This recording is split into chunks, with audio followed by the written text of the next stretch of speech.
Minus 31 kg। समझ में आ गई? ये क्या होता है इलेक्ट्रॉन का मास।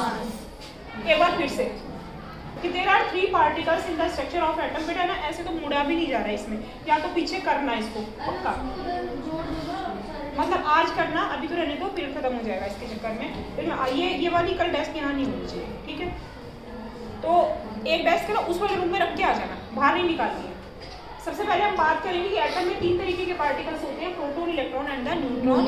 And first particle that is electron that is discovered by the Thompson.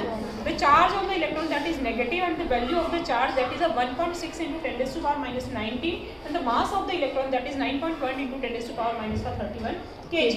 यहाँ तक बात समझ में आ गई बेटा? दूसरा आता है प्रोटॉन। किस किस को इसमें से 2-3 पॉइंट याद हो गए इलेक्ट्रॉन के बारे में? डिस्कवरी याद हुई? Yes ma'am. चार्ज याद हुआ? Yes ma'am. चार्ज की वैल्यू याद हुई? Yes ma'am. मास याद हुआ? Yes ma'am. कॉपी में लिखिए, बिना लिखिए, फटाफट लिखिए। हाँ, फेयर में ही करना है, अपने कुछ नहीं करना। जल्दी कीजिए।